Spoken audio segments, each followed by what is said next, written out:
টান টান উত্তেজনা, কি হয় একটা অবস্থা। বাংলাদেশে সবাই এখন তাকিয়ে আছে যমুনার দিকে।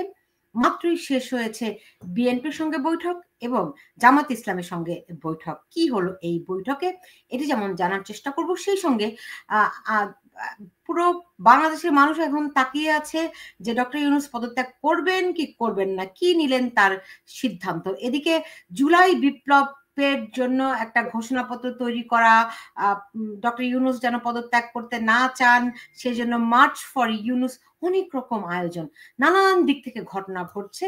কি ঘটছে শেষ পর্যন্ত, সর্বশেষ পরিস্থিতিটি কি, প্রধান উপদেষ্টা ডক্টর মোহাম্মদ ইউনূস কি সিদ্ধান্ত নিলেন, কোন প্রেক্ষাপটে কি ঘটছে, বিএনপি এবং জামাতের পক্ষ থেকে কি বলা হলো, সামগ্রিক সব পরিস্থিতিটি জানার চেষ্টা করবো। এবং আমার সঙ্গে এখন এই মুহূর্তে যুক্ত হচ্ছেন প্রফেসর নাজমুল হাসান কলিমুল্লাহ।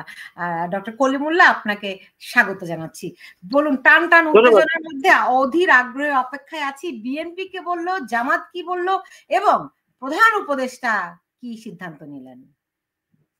ধন্যবাদ। আসলে স্কেডিউল যেভাবে করা হয়েছে, আপনার সন্ধ্যা 7টা, রাত 8টা এবং তারপর ঠিক স্কেডিউল মেনে তো আর এ ধরনের জনগুরুত্বপূর্ণ জাতীয় তাৎপর্য বহন করে, আন্তর্জাতিক রেমিফিকেশন আছে, এরকমের বৈঠক অনুষ্ঠান সম্পন্ন করা যায় না।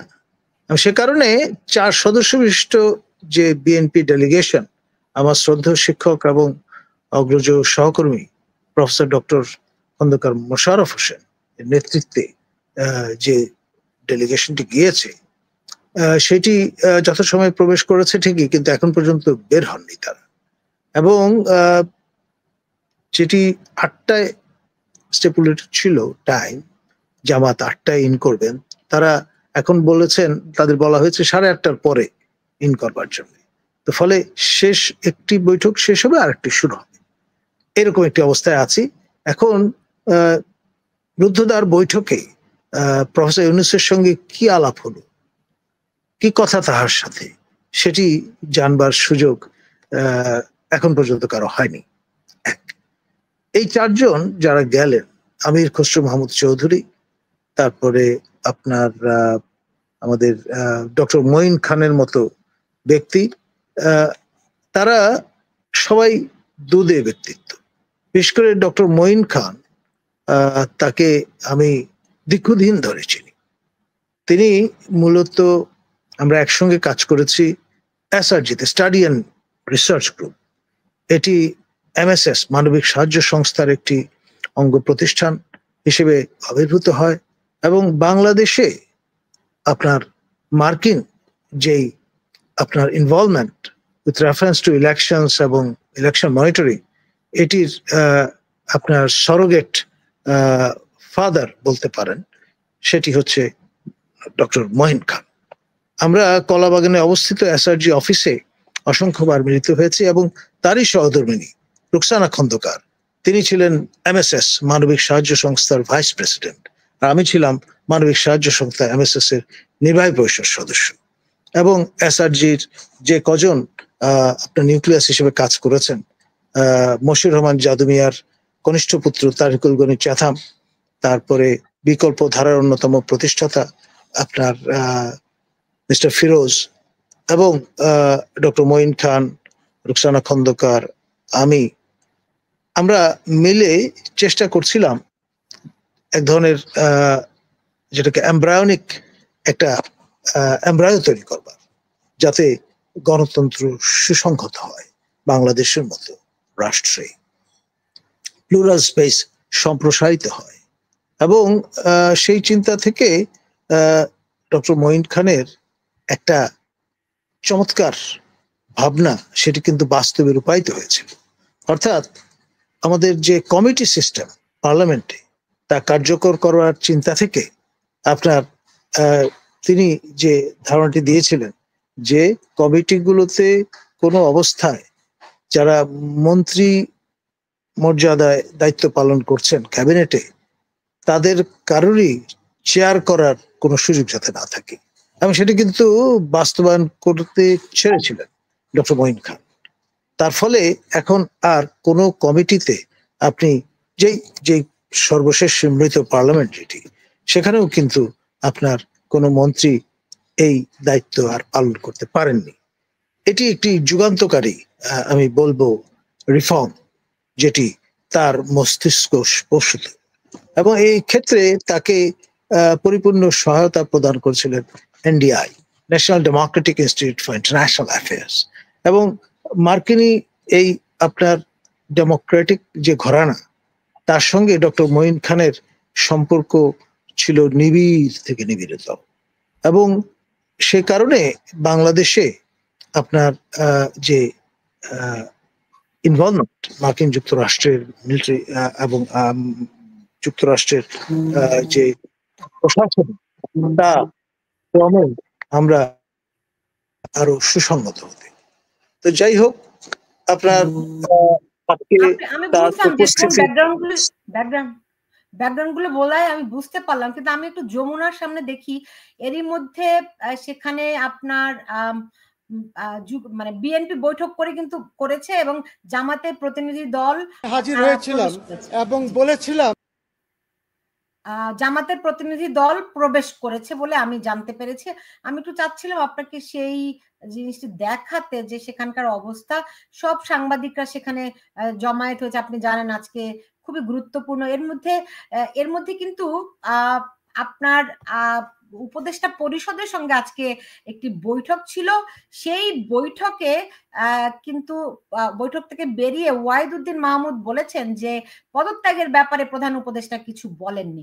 এই ব্যাপারে কিছু বলতে পারেন নাকি আমাদেরকে? দেখুন, প্রফেসর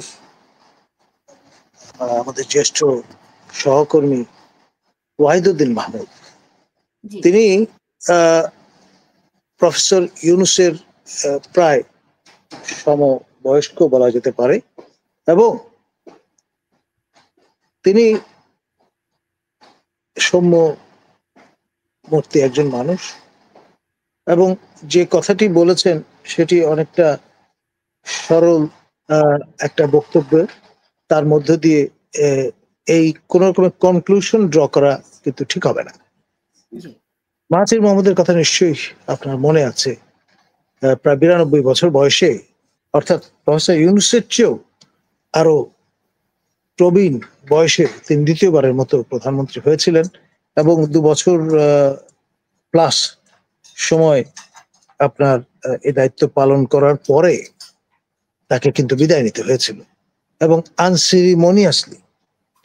তো সেই জন্যে আপনার কেউ অনিবার্য নন, কেউ অপরিহার্য নন বা ইনডিসপেন্সেবল নন, সে বিষয়টা যেন আমরা সবাই খেয়াল করি।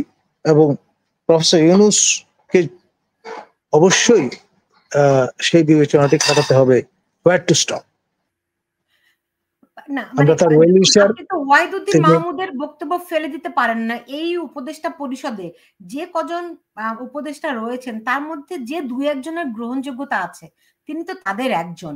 তিনি যখন বলছেন যে তার সঙ্গে দ্বিতীয় তুলনা একমাত্র প্রফেসর ইউনূসের চলতে পারে। প্রফেসর ইউনূস তত্ত্বাবধায়ক সরকারের সাবেক উপদেষ্টা, এখন মাননীয় প্রধান উপদেষ্টা। ওয়াহিদুদ্দিন মাহমুদ আপনার জাস্টিস শাহাবুদ্দিনের যে ক্যাবিনেট, প্রথম অন্তর্বর্তী সরকার, সেখানে কিন্তু তিনি মন্ত্রী মর্যাদায় অধিষ্ঠিত ছিলেন। তো সেই জন্য এইরকম ব্যক্তি খুব বেশি নেই কিন্তু বাংলাদেশে বর্তমানে সশরীরে আপনার জীবন ধারণ করতে। সেটি বললাম আর কি। তো সেই ক্ষেত্রে ধরেন যমুনায় বাইরে এখন জামাত অপেক্ষা করছে, জামাতের প্রতিনিধি দল, এবং বিএনপি বেরিয়ে এলে তারা নিশ্চয়ই একটা ব্রিফিং করবে। কিন্তু আমরা এরই মধ্যে দেখেছি যে সালাউদ্দিন আহমেদ তিনি বক্তব্য দিয়েছেন, তিনি একটি সাক্ষাৎকারও দিয়েছেন। সেখানে তিনি খুব সুস্পষ্ট করে বলেছেন যে তাকে তো আমরা পদত্যাগ করতে বলিনি, আমরা তাকে রোড ম্যাপ দিতে চেয়েছি। কিন্তু তিনি রোড ম্যাপ দেননি, এটা তো আমরা সবাই জানি। এমনকি সংস্কারেরও কোনো রোড ম্যাপ কিন্তু তিনি দেননি। কিন্তু আপনি যদি দেখেন, খুব হঠাৎ করে নিউ ইয়র্ক টাইমস তার পদত্যাগ নিয়ে রিপোর্ট করলো। এর মধ্যে যোগসূত্র আছে কিনা? সেই নিউ ইয়র্ক টাইমসের প্রতিবেদনে বলা হয়েছে তাকে বাধা সৃষ্টি করা হচ্ছে। ডক্টর কলিমুল্লাহ জি, দেখুন নিউ ইয়র্ক টাইমসের প্রতিবেদনে বলা হয়েছে তাকে নির্বাচন দিয়ে চাপ দেওয়া হচ্ছে এবং তিনি বাধাপ্রাপ্ত হচ্ছেন। ওয়ারাজ সব রাজনৈতিক দলগুলো শুরু থেকেই তাকে একটি নির্বাচনী রোডম্যাপ দিতে বলেছেন, তিনি কিন্তু এখন পর্যন্ত কোনো রোডম্যাপ দেননি। সেটিকে পাশ কাটিয়ে নিউ ইয়র্ক টাইমস এরকম একটি প্রতিবেদন তৈরি করা, বিএনপি এরকম ধরি মাছে নাছুই পানি টাইপের অবস্থান নেওয়া, এগুলোর একটা অন্তর্নিহিত মানে নিশ্চয়ই আছে।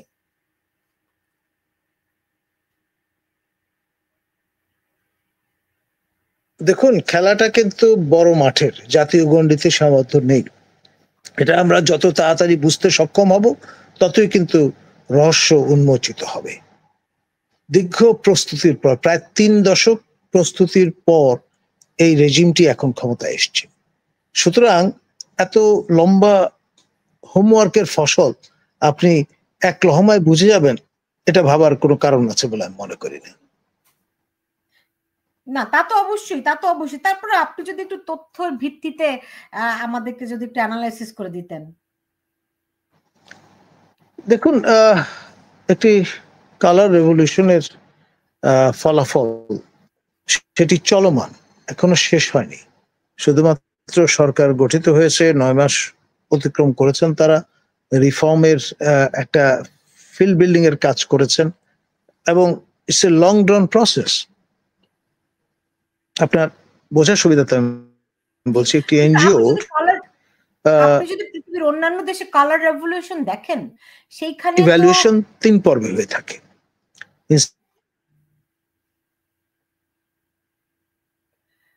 ডক্টর কলিমুল্লাহ, আপনাকে কিন্তু শুনতে পাচ্ছি না।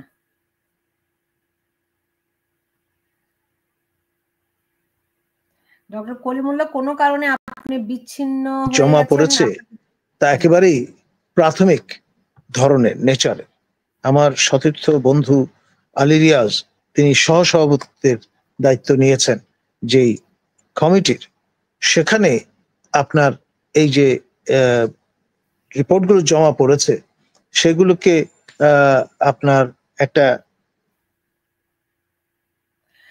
ডক্টর নাজমুল হাসান কলিমুল্লাহর সম্ভবত সংযোগ, ইন্টারনেট সংযোগে কোনো একটা জটিলতা হয়েছে, নিশ্চয়ই তিনি আমাদের সঙ্গে আবারও যুক্ত হবেন। যুক্ত হলেই তাকে আমরা আবার তার অ্যানালাইসিস গুলো আমি শোনার চেষ্টা করব। অনেকে মন্তব্য করেছেন, সেই 2-1টি মন্তব্য আমি আপনাদেরকে পড়ে দিতে চাই।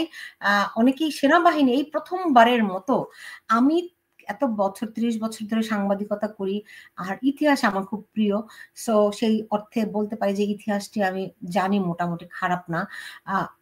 এরকমটি কখনো ঘটেনি যে সেনাবাহিনী রাজনৈতিক সরকার চায় আর সিভিলিয়ানরা সেনাবাহিনী ক্ষমতা থেকে যেতে চায় না। হ্যাঁ, এটি একটা খুবই ব্যতিক্রম ধর্মী ঘটনা ঘটছে বাংলাদেশের প্রেক্ষাপটে অবশ্যই, এবং সাধারণ মানুষও অপেক্ষা করছে যে সেনাবাহিনী ক্ষমতা গ্রহণ করবে কিনা।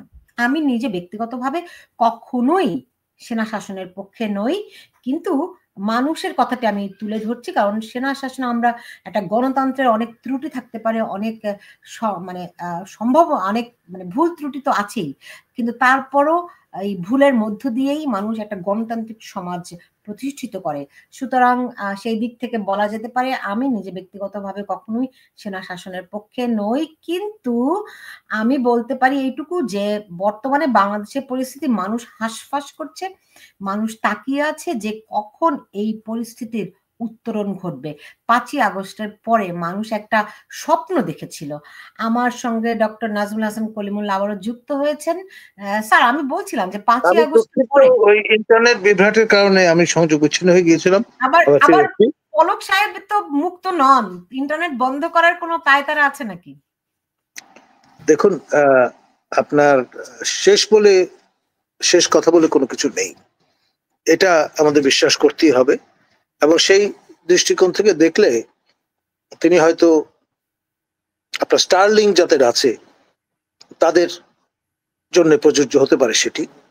আপনার পলক সাহেবের কোন রকমের দৌরাত্ম ভবিষ্যতে হয়তো, বা তার পদে যিনি বসে আছেন বা বসবেন তাদের পক্ষ থেকে সেটি করার সুযোগ থাকবে না। এখন পর্যন্ত খুব একটা পাইলটিং ফেজে আমরা আছি, আমরা পরিপূর্ণভাবে অবগাহন করিনি বা করতে পারিনি স্টারলিংক এই নেটওয়ার্কে। জি স্যার, আমি দেখছিলাম যে আপনার শাহবাগে অনেকে জমায়েত হচ্ছে মার্চ ফর ইউনুস। খুব বেশি জমায়েত তো দেখলাম না, এটির ব্যাপারে আপডেট একটু জানাতে পারেন কিনা? আমি যতটুকু ফুটেজ দেখেছি তাতে মানে ভাবটা সেই পুঁথি সাহিত্যের মতো, আপনার কাতারে কাতার, হাজারে হাজার, কিন্তু কার্যত হাতে গোনা লোকজন সেখানে প্ল্যাকার্ড নিয়ে অবস্থান করছেন, নানান রকমের অ্যাক্টিভিজমের প্রয়াস পাচ্ছেন, কিন্তু সেটি প্রতীকী বলে আমার কাছে মনে হয়। শুরু হয়েছে, ইনসেপশনটা অনেকটা এরকমই হয়, পরে হয়তো তা মহিরুর আকার ধারণ করে। Let's see G, how. যেটি বলছিলাম যে বিএনপি এখনো বৈঠকে যেহেতু আছে, তারা বের হলেই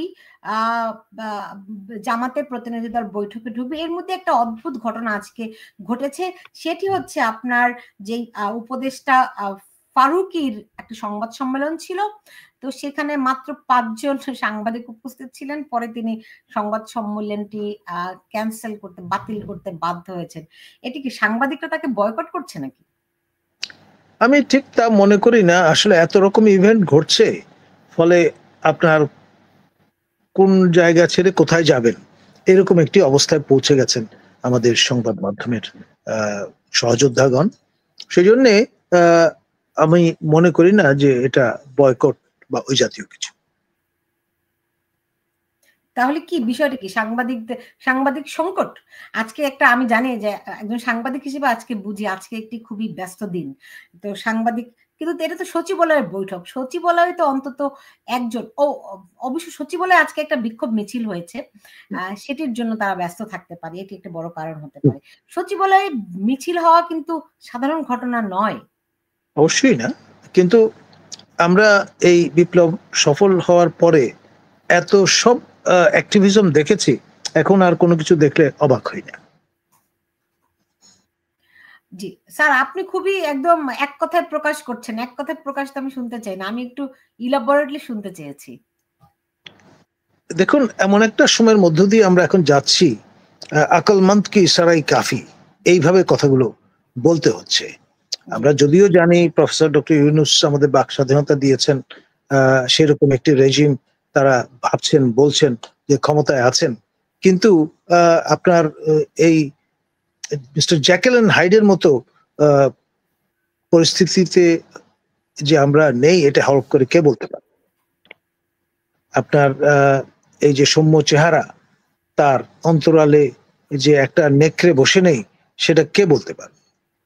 জি স্যার, আপনি নিশ্চয়ই জানেন যে বিএনপির পক্ষ থেকে বৈঠকে যাওয়ার আগে তারা আন্দোলন করছিল রাস্তায়, 2-3টি স্পটে তারা আন্দোলন করছিল, যেখান থেকে তারা অন্তত 3 জন মানে আন্দোলনকারীরা 2 জন উপদেষ্টার পদত্যাগ চেয়েছে এবং বিএনপি এককভাবে 3 জন উপদেষ্টার পদত্যাগ চেয়েছে। এর মধ্যে 2 জন আছে ছাত্রদের উপদেষ্টা, মাহফুজ আলম এবং সজীব ভুঁইয়া।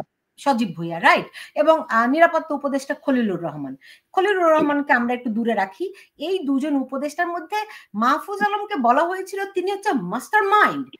এখন নাহিদ ইসলাম দেখলাম ব্রিফিং করেছে, তিনি বলছেন যে এই 2 জন উপদেষ্টার সঙ্গে তাদের কোনো এনসিপির কোনো সম্পর্ক নাই। হ্যাঁ, মানে মানুষকে কি তারা এত বোকা ভাবে? না না, আসলে বিষয়টা হচ্ছে কোন দৃষ্টিভঙ্গিতে আপনি দেখছেন। করণিক দৃষ্টিকোণ থেকে আপনি যদি দেখেন তাহলে তার কথার যথার্থতা আছে, কিন্তু বাই স্পিরিট, কমরেডারি, সব পার্সপেক্টিভ থেকে যদি আপনি দেখেন তাহলে তাদের সম্পর্ক অবিভাজ্য, বিচ্ছিন্ন করে দেখবার সুযোগ খুব একটা নেই। রাইট, কিন্তু তারা এখন এই সম্পর্ক বিচ্ছিন্ন সম্পর্ক নেই বলে কি প্রমাণ করতে চাচ্ছে, কি হাসিল করতে যাচ্ছে? তাদের উপদেষ্টা এই 2 জনকে যদি বাতিল করে দেয়, তাহলে ডক্টর ইউনূসই তো বাতিল হয়ে যান, কারণ তিনি বলেছিলেন।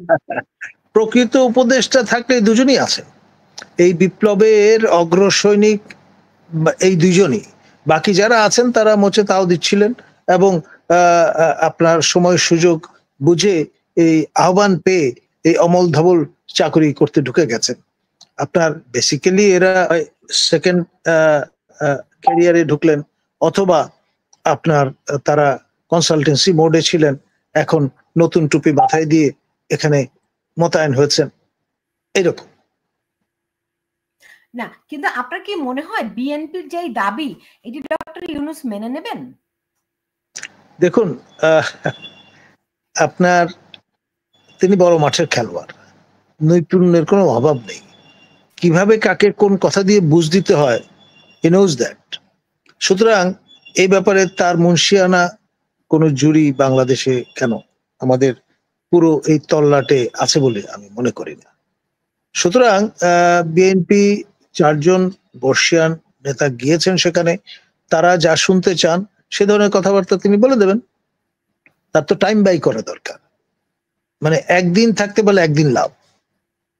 শনিবার দিন কিন্তু ডেডলাইন চলে যাচ্ছে, সামনে ঈদ আছে, 10 দিনের ছুটি। এই সময় যদি পার করে দেয়া যায় তাহলে দাবি দাওয়া স্তীমিত হয়ে যাবে। নতুন আপনার বলে বলিয়ান হয়ে ঈদের পরে মাংস টাংস খেয়ে লোকজন হয়তো তখন মাঠে আসবে। বাট ঈদের বাই পরে দেন, আন্দোলন। জি, বাই দেন আপনার বিএনপির একটা ট্র্যাডিশন তো আছে, ডিউ রেসপেক্ট। ঈদের পরে আন্দোলন। এখন এখন ধরেন আপনি বলছেন শনিবার দিন ডেডলাইন। শনিবার কিসের ডেডলাইন? ওই যে বলা হয়েছিল যে শনিবার দিন পর্যন্ত তাকে বুঝিয়ে টুজিয়ে রাখা হয়েছে। নাহিদ ইসলাম তো সেরকম বক্তব্যই রাখছিলেন যে আমাদের মাননীয় প্রধান উপদেষ্টা তিনি সংকল্প ব্যক্ত করেছেন তিনি আর থাকতে চান না। তা আমরা বুঝিয়ে টুঝিয়ে বলছি শনিবার দিন পর্যন্ত আমাদের একটু সময় দেন, আমরা দেখি একটা গণজাগরণ করে তোলা যায় কিনা। বলেছে নাকি? আমি কিন্তু এরকম দেখিনি। এরকম কথাবার্তা বলেছেন বলে সোশ্যাল মিডিয়ায় আমরা দেখেছি। ওকে। এবং সোশ্যাল মিডিয়াতে কত কিছুই দেখা যায়। যা রটে তার কিছুটা তো বটেই, সেই যুক্তি তো আমরা আগেও ব্যবহার করেছি। হুম। আচ্ছা, এখন ধরেন এই যে আপনি বলছেন তার প্রধান উপদেষ্টার মুন্সিয়ানা, তার নিখুঁত কলা কৌশল পার পাবেন এবার? যতক্ষণ শ্বাস ততক্ষণ আস। আপনার এবং বেড়ালের 9 জান, আপনি তো জানেন ক্যাট হ্যাজ 9 লাইফস। তিনি সেই বেড়ালের মুন্সিয়ানাও ছাড়িয়ে গেছেন। হুম। এটাকে আপনি মুন্সিয়ানা বলছেন, এটাকে একটা খারাপ শব্দ বলে, এটাকে বলে ধূর্ত, রাইট? সো আমি ওইদিকে যাইতে চাই না, এই কারণ শব্দটি আমি ব্যবহার করেছি খলিল সাহেবের রেফারেন্সে। আমি বলেছি তিনি শৃগালের মতো ধূর্ত। এই শব্দটি বা এই প্রত্যয় আমি প্রফেসর ইউনূসের জন্য ব্যবহার করতে চাই না। আফটার অল তিনি আমার পেশার মানুষ, আমার অগ্রজ তিনি। সুতরাং উপরে থুতু ফেললে নিজের গাইতে পড়বে। রাইট।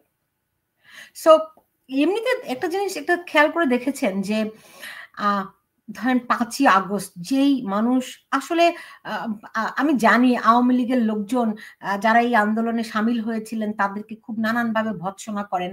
কিন্তু আমি ব্যক্তিগতভাবে জানি অনেক মানুষই, এমনকি আওয়ামী লীগের লোকজনও এই আন্দোলনে সামিল হয়েছিলেন। আ তো মানুষের একটা স্বপ্ন ছিল, মানুষের একটা আশা ছিল। এই কথা তো সত্য যে ধরেন একদিকে দীর্ঘদিনের শাসন, 15 বছরের শাসন। অন্যদিকে সামনে কোনো বিকল্প না থাকা। দ্বিতীয়ত কোনো বিকল্প ভিন্ন রাজনৈতিক দল সেইভাবে করে কোনো আশা দেখাতে না পারা। মানুষ যখন রাজপথে নেমে আসে, তখন প্রত্যেকের মনেই একটা একটা একটা জায়গা, একটা স্বপ্ন তৈরি হয়েছিল, একটা আকাঙ্ক্ষার বীজ বপিত হয়েছিল যে একটা কিছু এবার বাংলাদেশে ঘটবে। এ তো সত্য যে বাংলাদেশে আমরা যখনই নির্বাচন আসে নানান রকম টালবাহানা শুরু হয়।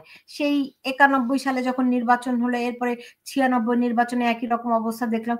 শুধুমাত্র শেখ হাসিনাই একবার ২০০১ সালের নির্বাচনের আগে তিনি সুন্দর করে গিয়ে ক্ষমতা হস্তান্তর করে এসেছিলেন। এই বোধহয় বাংলাদেশের ইতিহাসে একমাত্র শান্তিপূর্ণ ক্ষমতা বদল। এর আগে কোনোদিনও হয়নি। এরপর ২০০৫ এর নির্বাচনে আমরা দেখলাম বিএনপি কোনো তালবাহানা করছে।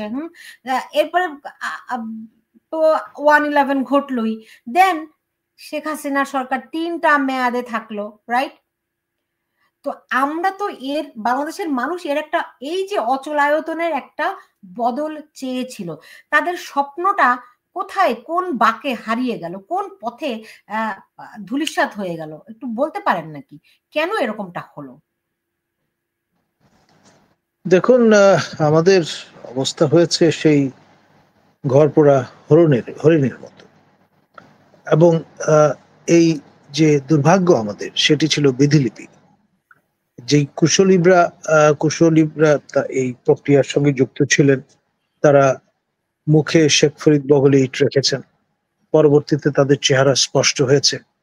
তো ফলে এই ঘটনাটি ঘটেছে, এটা আমাদের বিধিলিপি, নিয়তি, অনিবার্য নিয়তি, এছাড়া আর কি বলার আছে? না, তারপরে তো কিছু কিছু ধরেন বিষয় থাকে যে ডক্টর মোহাম্মদ ইউনূসকে এই শিক্ষার্থীরা, এই আন্দোলনকারীরা তাদের নাম বললেন, সেটা আমি পরে বুঝতে পেরেছি যে এটা একটা মেটিকুলাসলি প্ল্যানের অংশ। তারপর তিনি তো সবাই বলেন তিনি তার জীবনে চাওয়া পাওয়ার আর কি বা আছে, কিন্তু আমরা দেখলাম তার জীবনে চাওয়া পাওয়ার অনেক কিছু বাকি আছে এখনো। দেখুন, বাংলা ভাষাভাষী স্কলার নীরজ চন্দ্র চৌধুরীর সঙ্গে আমার ওঠা বসার, কাজ করবার সৌভাগ্য হয়েছে। তিনি শতবর্ষী ছিলেন। প্রফেসর ইউনূস হয়তো ভাবছেন তিনি শতবর্ষ ছাড়িয়ে আরো অনেক দূর যাবেন। বাবা লোকনাথ আমার জানা মতো 140 বছর এই পৃথিবীতে অ্যাক্টিভলি কাজকর্ম করেছেন। তো লোকনাথ বাবার যে রেকর্ড, সেটি ধুলো করে যদি 200 বছর অবধি তার জীবন এবং অ্যাক্টিভ লাইফ সম্প্রসারিত হয়, নতুন রেকর্ড তৈরি হবে সারা বিশ্বে। সেন্ট্রাল এশিয়ানরাও রীতিমতো লজ্জায় মুখ লুকোবে। এখন দেখা যাক ভবিষ্যতে কি এমনিতে দেখেন স্যার, আপনি স্ক্রিনে দেখতে পাচ্ছেন একজন একটা মন্তব্য করেছেন যে সারা দেশের মানুষ জানতো শেখ হাসিনা খুব খারাপ, কিন্তু এখন এখন ডক্টর ইউনূস গত 9 মাসে কি প্রমাণ করলেন? দেখুন, প্রফেসর ইউনূস একজন পুরুষ, তিনি নারী নন, সেটাই প্রমাণিত। হাসিনাও সেই তথাকথিত নারী তো নন, মানে কিন্তু তিনি একজন নেতা, তাই না? ডেফিনেটলি এতে কোনো সন্দেহ নেই। না, হয়তো এরকম একটি বিষয় কাজ করছে ব্যাক অফ দ্য মাইন্ড। কিরকম? কাজে কর্মে কথাবার্তায় অনেকটা সেরকম। তো আপনার খেয়াল করে দেখেন, স্টাইলটা ডিফারেন্ট। আপনার আমাদের সাবেক প্রধানমন্ত্রী বা তার আগের সাবেক প্রধানমন্ত্রী, তারা যেভাবে যেই কায়দায় দেশ পরিচালনা করেছেন, তা থেকে সম্পূর্ণ ভিন্ন ধারায় আপনার পরিচালনার প্রত্যয় ব্যক্ত করে কিন্তু প্রফেসর ইউনূস তার এই যাত্রা শুরু করে দিলেন। ভিন্ন এবং ধারা মানে কি? আপনি করিডোর বাংলাদেশের জনগণের মতামতের তোয়াক্কা না করে আপনি করিডোর দিয়ে দিবেন। আমি এটা যমুনার সামনে দৃশ্য আপনাকে দেখাচ্ছি। জি, জনগণের ভিন্ন দৃশ্য মানে ভিন্ন নেতৃত্ব মানে কি? আপনি জনগণের মতামতের তোয়াক্কা না করে আপনি করিডোর দিয়ে দিবেন। আমরা এরই মধ্যে মিয়ানমার সীমান্তে আমাদের যেই প্রভাব, আমাদের যেই কি বলবো এটিকে, যে আমাদের অন্য বাহিনীরা দখল করে নিয়েছে মিয়ানমারের সীমান্ত, রাইট? অন্যরা কর্তৃত্ব করছে, মানে আমাদের স্বাধীনতা সার্বভৌমত্ব নাই বললে চলে ওই সীমান্তে, রাইট? তো আপনি বিদেশিদের হাতে বন্দর তুলে দিবেন, যেমন করে ইস্ট ইন্ডিয়া কোম্পানি একদিন এই ভারতবর্ষে এসেছিল যেরকম ব্যবসায়িক উদ্দেশ্য নিয়ে, কিন্তু পরে দেখা গেল তারা সুই হয়ে প্রবেশ করেছিল এবং ফাল হয়ে বেরিয়েছিল। সেরকম আমাদের তো অভিজ্ঞতা খুব ভালো নয়, যে কারণে আমরা 250 বছর ব্রিটিশদের অধীনে থাকলাম। একই প্রক্রিয়া তিনি বাংলাদেশের মানুষকে নিয়ে যাবেন এবং বাংলাদেশের মানুষ তাকে ম্যান্ডেট দিয়ে দিয়েছে। আজকে শাহবাগে যে কজন সমাবেত হয়েছে আপনি নিশ্চয়ই দেখেছেন। তাদের উপর তারা নিয়োগকর্তা, তার উপর এই বাংলাদেশের সব জনগণ, এটি তিনি বুঝাতে চান বাংলাদেশের মানুষকে, মানুষের সবকিছুর ম্যান্ডেট আছে। এগুলি কি তার বলা ঠিক হয়েছে? তিনি একজন বিচক্ষণ মানুষ আশা করি আমি। দেখুন, তার এই ক্যাবিনেটে একজন মাননীয় উপদেষ্টা ফরিদা, তিনি বলেছেন, কে বলেছে আমাদের কোনো ম্যান্ডেট নেই? খোলামেলা প্রশ্ন ছুড়ে দিয়েছেন। আমাদের তারই সহকর্মী স্পোকসম্যান আপনার শফিক মহোদয়, তিনি বলেছেন রিফর্মের অংশই হচ্ছে ম্যান্ডেট। এইভাবে নানানভাবে ব্যাখ্যার সুযোগ তারা নিচ্ছেন। এখন সেটি সেয়ানে তাদের সঙ্গে আপনার এই বাকযুদ্ধে লিপ্ত হওয়ার মতো মানুষ কয়জন আছে বাংলাদেশে? বর্তমান বাংলাদেশে সবাই তো ভীত সন্ত্রস্ত। জি স্যার, আমি দেখতে পাচ্ছি যে প্রধান উপদেষ্টার সঙ্গে বৈঠক শেষে বিএনপির নেতৃবৃন্দ বেরিয়েছেন। আমি ঠিক জানি না তারা কি কথা হলো। আপনি তো আমার সঙ্গে আলোচনাতেই আছেন, ফলে আপনিও নিশ্চয়ই খুব সুনির্দিষ্ট করে বলতে পারবেন না। যদি আমাদেরকে একটা ধারণা দিতেন, তারা নিশ্চয়ই এখন ব্রিফিং করবেন। আমি একটু ব্রিফিং স্থলে চলে যেতে চাই, কিন্তু আপনি যদি এই ব্রিফিং চলাকালীন আপনি যদি আমাদেরকে একটু ব্যাখ্যা করতেন যে কোন প্রেক্ষাপটে আজকের এই বৈঠকটি অনুষ্ঠিত হলো। আমার মনে হচ্ছে মঈন খান একটা ব্রিফিং করেছেন। নাজমুল হাসান কলিমুল্লাহ, আপনি আমার কথা জি, শুনতে আমি পাচ্ছেন? আমি আমি ডক্টর মঈন খান সম্পর্কে আপনাকে আগেও কিছুক্ষণ আগে ধারণা দিয়েছি। তার সঙ্গে কাজ করবার আমার যে অভিজ্ঞতা, যে সুযোগ, সেটি সম্পর্কেও আমি তার ব্যাকগ্রাউন্ড আপনার সামনে বিধৃত করেছি। এখানে ডক্টর মঈন খান আপনার একজন প্রফেসর ইউনূসের মতোই বড় মাঠের খেলোয়াড়। তাকে জাতীয় গণ্ডিতে সীমায়িত করে বিবেচনা করাটা খুব বিজ্ঞজনোচিত কাজ হবে বলে আমি মনে করি না। সুতরাং এখানে অনেকটা হয়েছে শেয়ানে কোলাকুলি। প্রফেসর ইউনূস ৭-৫ একটা বুঝিয়ে দেবেন, আর ডক্টর মঈন খান সেটা বুঝবেন, চলে আসবেন, সেরকম ব্যক্তি তিনি নন। তিনি যখন মন্ত্রী ছিলেন তখন একবার আপনার একটি রিপোর্ট তাকে ৭-৫ বুঝিয়ে ধরিয়ে দেওয়া হয়েছিল, তিনি ছুঁড়ে ফেলে দিয়েছিলেন সেটা প্রকাশ্যে। এবং আপনার তার উপর যে হামলা চালানো হয়েছিল প্রতিবাদে সরাসরি তার কনস্টিটিউয়েন্সি থেকে তিনি পার্লামেন্টে এসে হাজির হয়েছিলেন। মানে তিনি একজন সাচ্চা পার্লামেন্টারিয়ান এবং ডিফেন্ডার অফ ডেমোক্রেসি। তার সঙ্গে যাই হোক ছেলে মানুষই কোনো আচরণ করে আপনি পার পাবেন। কিন্তু সবাই দেখছি বিএনপির উপরে খুব হতাশা প্রকাশ করছে। কেউ কেউ বলছে এখানে যে তারা মনে করছে বিএনপির রাজনৈতিক জীবনের পরিসমাপ্তি হলো। মানে কি? দেখুন, আপনার you must hit the iron which is hot.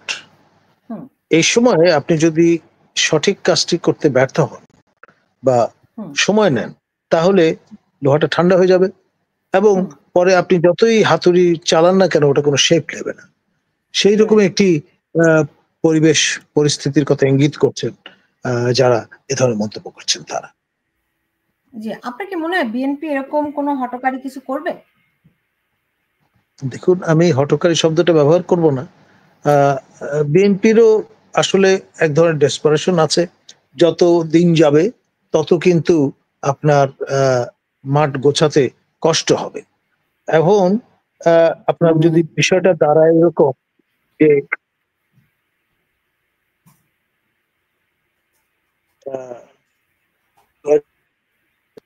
তখন কিন্তু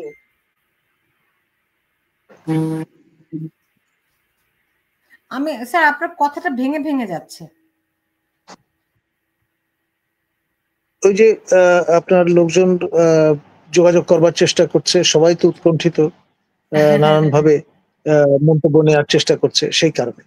আমার মনে হয় আমার আরেকটা শোতে ঢুকতে হবে ৯টার সময়। আমি আরেকটা প্রোগ্রাম করব না, আপনার কাছ থেকে ছুটি নিয়ে বেরিয়ে যেতে চাই।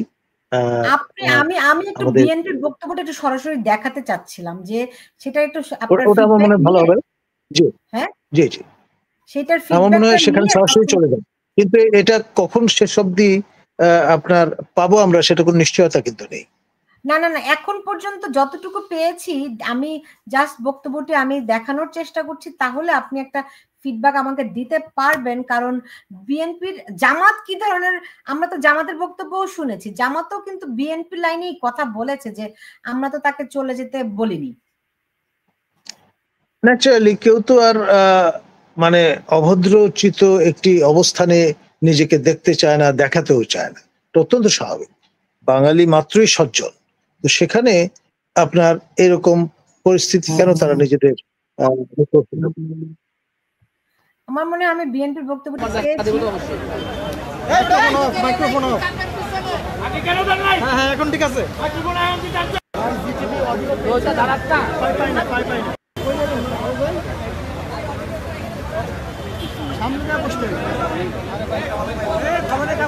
বিএনপির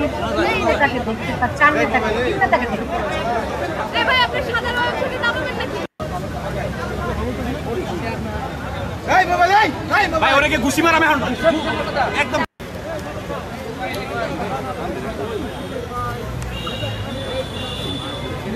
মঈন খানের বক্তব্য শুনতে পাচ্ছি না। মঈন খান, সালাউদ্দিন আহমেদ,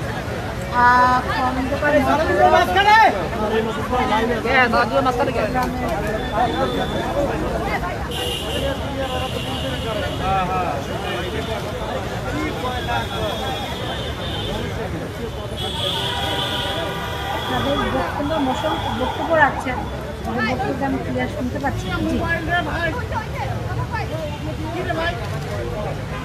নাজমুল হাসান কলিমুল্লাহ,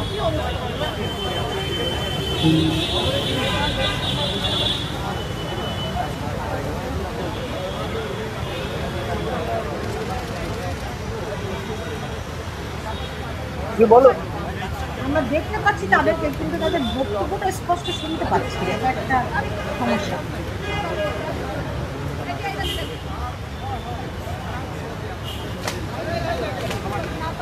আচ্ছা, আমরা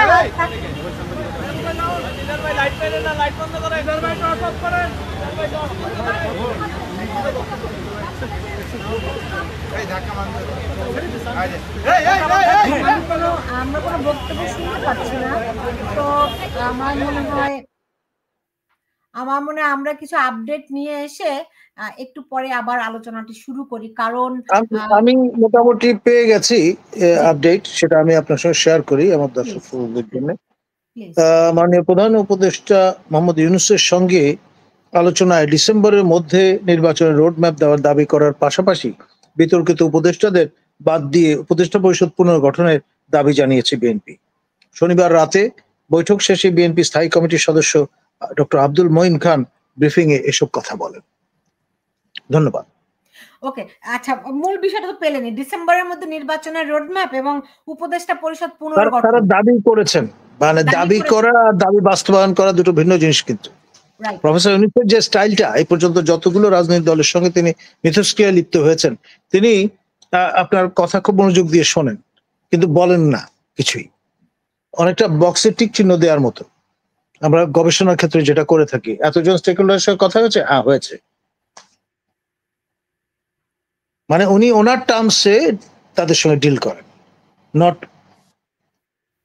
মানে আদার ওয়ে রাউন্ড।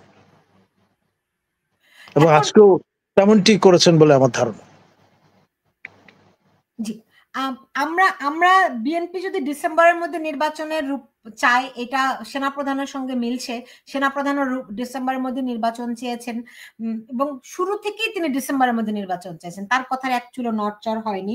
এবং প্রধান উপদেষ্টা বা এই সরকার ডিসেম্বর থেকে জুনের মধ্যে নির্বাচনের কথা বলেছে, ফলে তারা কি মনে হয় যে এই ডিসেম্বরের মধ্যে নির্বাচনের পরিকল্পনা করবেন? একটা প্রশ্ন। 2 নম্বর প্রশ্ন, উপদেষ্টা পরিষদ পুনর্গঠন সেটি কি ডক্টর ইউনূস করবেন কিনা? আরেকটি ভেরি ভেরি ক্রিটিক্যাল কোয়েশ্চেন, সেটি হচ্ছে গিয়ে এই নাহিদ সার্জিসরা মানে এনসিপি হচ্ছে গিয়ে প্রধান উপদেষ্টার পৃষ্ঠপোষকতায় কিংস পার্টি, তার মানে প্রধান উপদেষ্টা একটি রাজনৈতিক দলের কি বলবো উপদেষ্টা, একটি রাজনৈতিক দলের বলা ঠিক হবে না, অভিভাবক বলতে পারেন, অভিভাবক, ঠিক আছে। তাহলে তার এই প্রধান উপদেষ্টার অধীনে কি ভালো নির্বাচন, নিরপেক্ষ নির্বাচন, গ্রহণযোগ্য নির্বাচন কি হবে? দেখুন, অনেকেই তো নিরপেক্ষতা নিয়ে প্রশ্ন তুলছেন এবং সেই কারণেই নতুন সরকার তারা চাচ্ছেন, তৃতীয় অন্তর্বর্তী সরকার, যার সঙ্গে এই সরকারে যারা ছিলেন তাদের কোনো সংস্রব থাকবে না বা ছিল না, এবং 90 দিনের মধ্যে নির্বাচন যাতে আয়োজন করতে পারেন, জাস্টিস শাহাবুদ্দিনের যে রেকর্ড সেটি যাতে সমুন্নত থাকে, সেই দৃষ্টিকোণ থেকে অনেকে এই প্রত্যাশা ব্যক্ত করছে। এখন সময় বলে দেবে প্রফেসর ইউনূস কোন পজিশন নেন, সেটি বলে দেবে এবং আমরা তখন বুঝতে পারবো। স্যার শেষ প্রশ্ন সেটি হচ্ছে এই আন্দোলনকারীরা এখন তারা বিপ্লব ঘোষণার, যারা যেটি 5ই আগস্টের পরে করতে চেয়েছিল, বাংলাদেশের সংবিধান বাতিল করে দিয়ে একটা বিপ্লবী সরকার গঠন করতে চেয়েছিল, তারা এখন সেনাবাহিনীকে কিন্তু সেই রকম হুমকি দিয়েছে, যদি ডক্টর ইউনূসকে সরানো হয় তাহলে তারা বিপ্লবী সরকার ঘোষণা করবে, এই হুমকি কিন্তু তারা গতকাল দিয়েছে। তো আপনার কি মনে দেখুন, হয় এ ধরনের দৃষ্টান্ত তো আমাদের পাশের দেশ মিয়ানমারই আছে। সেখানে দুটি সরকার বিদ্যমান, একটি জান্তা সরকার আর একটি হচ্ছে গভর্নমেন্ট ইন এক্সাইল। তো আমাদের এখানে যদি সেরকম হয় তাহলে অবাক হওয়ার কিছু থাকবে না। ব্যাধি সংক্রামক, স্বাস্থ্য নয়। প্রমথ চৌধুরী বহু আগে বলে গেছেন কথাটি। স্যার আপনার রেফারেন্সটা দিয়ে খুব ভালো হয়েছে। সেই ক্ষেত্রে আমরা দেখছি আওয়ামী লীগের লোকজন খুব লম্ফজম্প করছে। তারা কি আশা করছে তারা একটা এরকম প্রবাসী সরকার গঠন করবে যদি কোনো কারণে ডক্টর ইউনূস সরকার চলে যেতে হয় তাকে? অনেকে ভাবেন যে মোর দ্য ম্যারিয়ার, এরকম একটা প্রিন্সিপাল আছে। এখন পাশের দেশ মিয়ানমারে যদি দুটি সরকার থাকে, আমাদের এখানে যদি আমরা ৩ বা ততোধিক সরকার গঠন করে বসি, তাহলেও অবাক হওয়ার কিছু থাকবে না। বাঙালি পারে না এমন কোনো কাজ নেই। হুজ্জতে বাঙ্গাল, হকমতে চীন। প্রফেসর ইউনূস চলে গেলেও আমরা সংকট থেকে আমাদের উত্তরণ হচ্ছে না।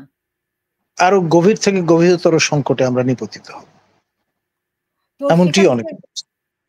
সেই ক্ষেত্রে আমাদের করণীয়, যারা দেশের বিশিষ্ট মানুষরা রয়েছে, যারা চিন্তাশীল মানুষ রয়েছে, রাজনীতি বিশ্লেষক রয়েছেন, রাজনীতিবিদরা রয়েছেন, তাদের করণীয় কি স্যার? তাদের একমাত্র করণীয় হচ্ছে মুখ খোলা। এই বধির এবং আপনার মুখ, এই যে ভাবটা নিয়ে অনেকে বসে আছেন, তা থেকে বেরোতে হবে, অ্যাসার্ট করতে হবে দেশটা আমাদের সবার। ও অ্যাসার্ট তো আমরা দেখলাম গতকাল ডেইলি স্টারের সম্পাদক মাহফুজ আনাম করেছেন। তিনি বলেছেন please don't resign professor Yunus. এখন তিনি বরাবরই তো এই ধরনের ভূমিকা পালন করে অভ্যস্ত। যখন যেরকম তেমনটি বলবার চেষ্টা করেছেন, তিনি কনসিস্টেন্ট আমি বলবো। কারণ তাকে তো প্রতিষ্ঠান চালাতে হয়, বেঁচে বলতে থাকতে হয়, টো করতে হয়। সুতরাং ইটস প্রেডিক্টেবল, অবাক হওয়ার কিছু নেই। তো সেখানে যখন আমাদের স্বাধীনতা সার্বভৌমত্ব রক্ষার জন্য সেনাপ্রধান আপ্রাণ চেষ্টা করছেন, তিনি হুঁশিয়ারি দিয়েছিলেন, সতর্ক করেছিলেন, শেষমেশ অফিসার্স অ্যাড্রেস করলেন, তারপরও এরকম বিশিষ্ট মানুষেরা যদি এরকম বক্তব্য দেন, সেটি কি প্রেডিক্টেবল? আমি অবাক হচ্ছি না, অন্তত মাহফুজ আনামের নিরিখে। তবে আমি যেটি আহ্বান জানাবো সবাইকে, সবাই যাতে অ্যাসার্টিভ হন। কারণ তাকিয়ে তাকিয়ে ইয়ার লতিফ খানের ভূমিকায় থাকলে তো সমস্যার সমাধান হবে না। জি, বুঝতে পেরেছি। এরপরে জামাতের সঙ্গে প্রধান উপদেষ্টার বৈঠক রয়েছেন, সেখানে কি হলো আপনার সঙ্গে কিন্তু জানবো। আমি জানি আপনি অনেক ব্যস্ত, আপনার কাছে যে পরিমাণ ইনফরমেশন থাকে, এত ইনফরমেশন অন্য কারো কাছে পাওয়া কঠিন কাজ। তারপর আমি আপনাকে আরেকবার নক দিব যাতে করে আমরা আরেকটু ডিটেল জানতে পারি। আপনাকে অনেক ধন্যবাদ আমার সঙ্গে যুক্ত হওয়ার জন্য। ধন্যবাদ। জি, অনেক ধন্যবাদ। দর্শক, এই ছিল আমার এখনকার আয়োজনে। জামাতের সঙ্গে মাত্র বৈঠকটি শুরু হয়েছে, ফলে কিছু পাওয়ার চান্স নেই। এবং ডক্টর নাজমুল হাসান কলিমুল্লাহ যতটুকু বললেন তাতে করে আমরা বুঝতে পারলাম অন্তত দুটি বিষয়ে প্রধান উপদেষ্টাকে বিএনপি একটা দিয়েছেন, দাবি জানিয়েছেন। সেটি হচ্ছে, যেই দাবিটি তারা অনেকদিন ধরেই করে আসছিলেন, যে ডিসেম্বরের মধ্যে নির্বাচন এবং সেই জন্য দ্রুততম সময়ের মধ্যে একটি রোড ম্যাপ দেওয়ার দাবি বিএনপি জানিয়েছে প্রধান উপদেষ্টার কাছে, এবং তারা উপদেষ্টা পরিষদ পুনর্গঠনের প্রস্তাবও দিয়েছে। এখন দেখা যাক প্রধান উপদেষ্টার তরফ থেকে কি ধরনের ফিডব্যাক আসে। আমরা যদি একটু পেছনে ঘুরে তাকাই তাহলে দেখব সংবিধান পরিবর্তন নিয়ে বিএনপি যে সমস্ত পরিকল্পনা, যে সমস্ত প্রস্তাব দিয়ে দিয়েছিল, সেগুলো কিন্তু মানা হয়নি। আবার কিছু কিছু ক্ষেত্রে বিএনপির পরামর্শ শোনাও হয়েছে। ফলে সব মিলিয়ে একটা জটিল পরিস্থিতি। প্রধান উপদেষ্টা পদত্যাগ করবেন কি করবেন না, তিনি থাকতে পারবেন কি পারবেন না, বিএনপি খুব স্পষ্ট করে জানিয়েছিল। গতকাল থেকে তারা বলছে যে তারা প্রধান উপদেষ্টাকে পদত্যাগ করতে বলেননি, তারা রোড ম্যাপ চেয়েছেন। কিন্তু প্রধান উপদেষ্টা যদি পদত্যাগ করে বসেন, সেখানে বিকল্প তারা খুঁজে নেবে। খুব স্পষ্ট যে যদি প্রধান উপদেষ্টা পদত্যাগ করতে চান তাহলে তারা বাধা দেবে না। সো এখানে তারা পদত্যাগের ব্যাপারে কিছু বলেওনি। তারা যে দুটি দাবি জানিয়েছে, উপদেষ্টা পরিষদ পুনর্গঠন এবং ডিসেম্বরের মধ্যে নির্বাচন, দেখা যাক প্রধান উপদেষ্টা এই বিষয়ে কি সিদ্ধান্ত গ্রহণ করেন। আপনারা যে যেখানে আছেন সবাই ভালো থাকুন, সেই প্রত্যাশা রেখে এখন আপাতত বিদায় নিচ্ছি। তবে পরবর্তী আপডেটে দেখার জন্য কিন্তু আবার আমন্ত্রণ জানিয়ে রাখলাম, কারণ একটু পরেই আবার আমি ফিরবো। সবাই ভালো থাকুন।